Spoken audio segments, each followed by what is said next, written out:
Hello and welcome back to the Galactic Enclave. I'm Ben, and we're going to be playing some more Once Upon a Galaxy today. Okay, of these heroes, I think that Gepetto is the strongest by far, so that's what we're going to be playing. Quick check of the deck list here. We got a bunch of kind of tokeny stuff, and that's generally the direction I think you want to be taking when it comes to Gepetto. I like Black Hole as a tech card here. Mechanical Dragon might be a little bit kind of not the thing that I'm looking for. But I'm not really seeing anything that I want to necessarily play over it. Mysterio is definitely something that comes to mind, just as something that can like help us maybe spike some power cards when we level up. So I think that I'm going to replace the dragon with this Mysterio. All right. So here we are. This is an interesting decision. I tend to take Thorn in these situations. Rose and Thorn, I think, are cards that are like really good with Puck. Because they actually turn into relevant things. And then when you silver them, you get the buffs. When you gold them, you get a treasure and a buff. So it becomes a lot easier to justify taking kind of the second and the third ones. And the abilities can be kind of powerful a little bit later in the game. I think that the attack is a little bit better in general because it enables, so like here, this Jack in the Box, like a 2/1 is much more of a real card because it trades for things like Baby Dragon. I am going to take that because it's, obviously very good with Gepetto's ability where it buffs this slot. I think I'm going to put it in slot 1, though I sometimes put it like in slot 2, slot 3 to start. But I think that there's a reasonable chance that I'm going to be looking to get some kind of hunt abilities off, so getting those first couple buffs in slot 1 seems appealing to me. And here's the Puck. This is exactly what we're looking for. It turns the Thorn into a real card, turns the Jack into more of a real card. I'm very happy to take it. I think it's a pretty clear pair here. These cards are fairly replaceable. At this point, we could definitely take the Puss in Boots and then look to get some hunting going. I don't really see a reason to do anything different. And I think I'm going to put it slot 1.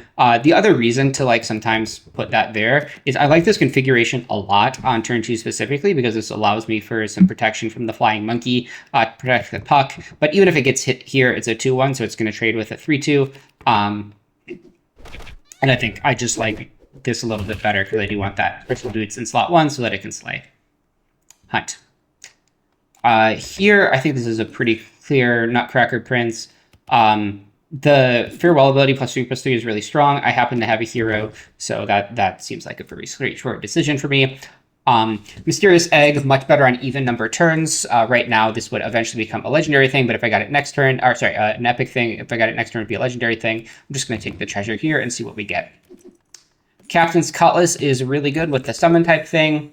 It makes me think about putting something like the Jack in the Box in slot 1 and maybe moving things around like that. But I think the 10/4 is fine enough. I don't think I really want to put Thorn over there, though actually, I think I changed my mind. I think that this is going to give me some more value. Yeah, and we can see it already. Like they have the Lion, while with 7 toughness there. And because of that arrangement, we're getting more value than we would have otherwise. So I think we would have won the fight anyway. I really only buy Lion on turn 3. I just don't think this is a very good card in the like upper ranks. As you're leveling, it's like a fine card, but up in the whatever they call the highest difficulty, I just don't think it is a particularly effective card. I might take Symmetry here. This is a really nice setup for it, where I have this +7/+1, and I can kind of hop back and forth. I could even move like my Puck over at some point. I think the Thorn, is still just a 1/1. So I'm going to take Symmetry here. This is a nice chance to get some stats on it. Chameleon is interesting for sure. I think I'm more interested in getting like a Legendary and Epic. Just like getting a rare creature going into turn 4 is just not that appealing to me. And then I think I'm just going to probably just buff this middle slot here. So I get double value off the Jack in the Box. Kind of unfortunate breakpoint there. We're taking half a heart of damage, but I'm still pretty happy with my board in general. Nothing here is exceptional. I think I'm just going to take the treasure. Elven Tools is very much the treasure that I'm looking for with Gepetto, so I'm happy to take that. I can put the Symmetry over there, get a few stats on it. It has some very nice stats right now. And I think I'm just going to take another treasure. It's either that or take the JV Jones and give up on the symmetry, but I think that it's going to get me some stats, so I'm going to take the treasure. I think I'm going to take the lucky chest here. I'm not particularly close to a treasure, so I can hopefully use that to get like a legendary or secret rare treasure at some point later in the game. If I go left here, I get the draw, which I did, which is nice because I do want to preserve my life total. Okay, symmetry is going to go back over, probably even like this, to get a little bit of extra stuff going on it. I could take the Achilles, honestly. That's something I haven't really considered, but I do have a nice setup for it, so I think I actually am going to do that. The question is I think I do just give up on the puck. Yeah. Take that, put that over here. This can become a 9/9, and then next turn I can pop it over there, get some more stats, things like that. Fire Breathing Dragon I think is worse than basically everything I have. I mean, I could do something like that. Potentially getting this, yeah, dragon in here. I think I actually like that better. I'm going to put the dragon in. Yeah, I think this board is stronger. Unfortunately, they immediately hit my Achilles and then buff their board. It's another card that I think isn't as good as it looks, particularly when you get to the higher levels.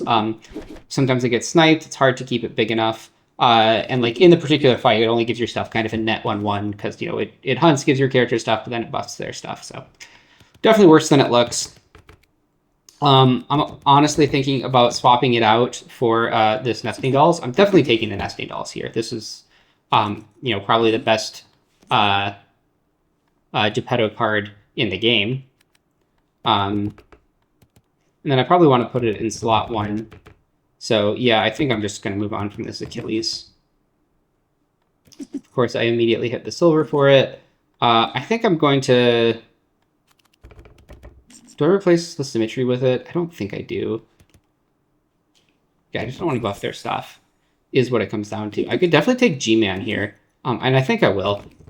Like, in general, characters tend to be attack heavy more than they become defense heavy, and being in position 3 here with, like, you know, 5, or, you know, basically 5 characters in front of it because the Nesting Dolls dies into stuff twice, I think it's actually quite strong.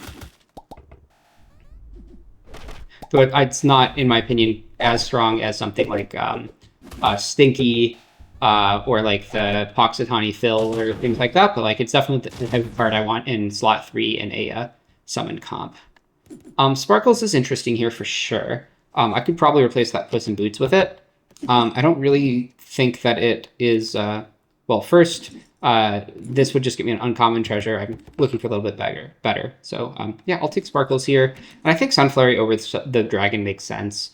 It's just giving me a lot of stats in this situation. So, pretty happy to just do that. That is a very big punching bag. I don't like the card in general, but they're doing pretty well with it.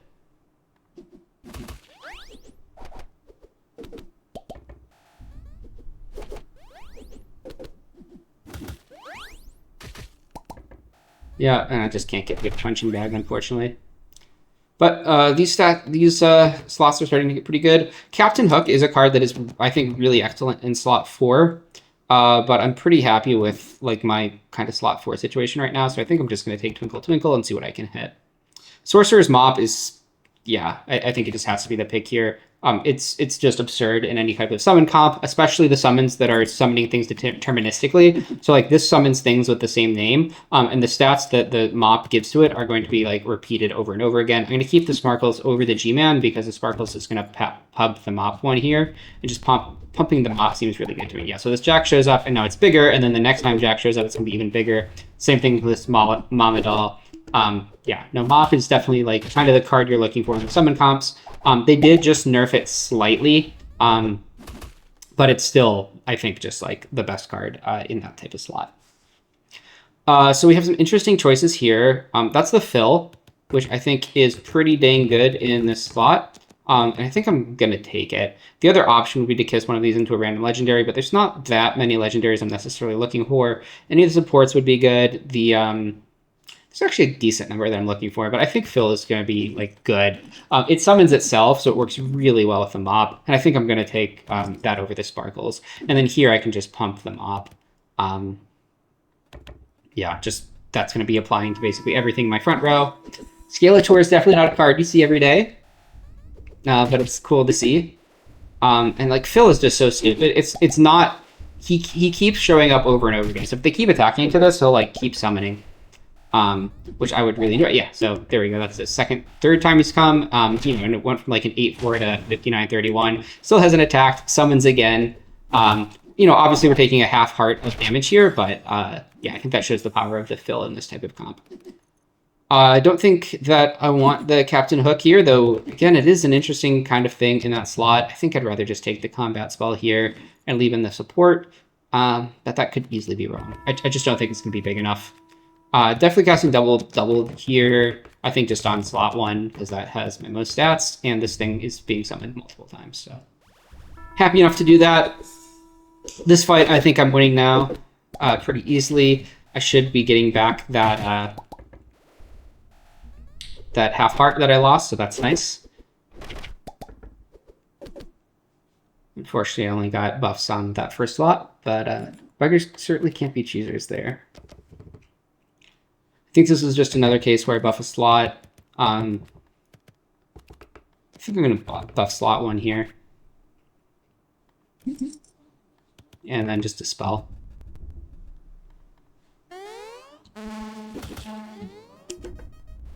The other thought would have been to buff slot 5 to try and get this out of lightning bolt range.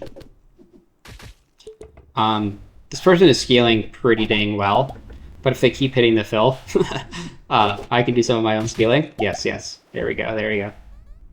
So I'm looking to get that mop bigger for sure.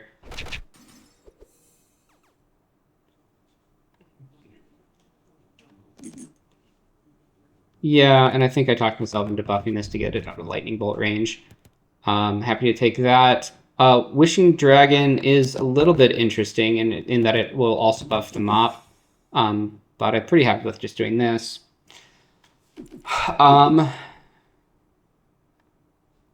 Anubis, I just don't think is going to get big enough here, unfortunately. I mean, it might be able to do some like silly things with the mop at some point. I could also just take Overrun, and I think I like just taking Overrun here. Yeah, that was really unfortunate. We just faced them, so at this point we're in the finals. And we're going to need some scamming.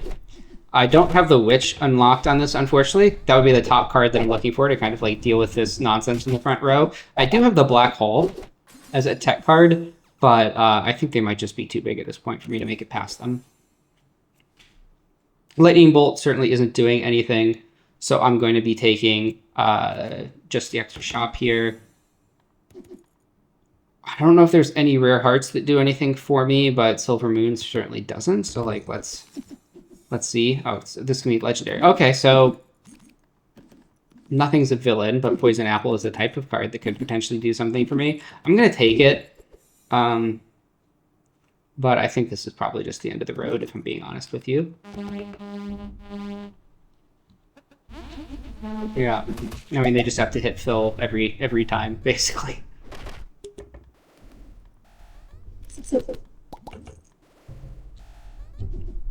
Sorry, I'm trying to see what this Warp Core 2 does, but I can't actually click on it. There it is. Characters have +2/+2. Oh. Okay, I didn't even know that treasure was in the game, to be honest. Alright. Well, another second place. Hopefully we'll get a win for you soon. But I think we played that game pretty well. I don't think I would change anything substantial. That was a pretty nice Gepetto game. If you enjoyed, please subscribe to the channel, leave a like, and yeah, let me know if you've done anything different in the comments.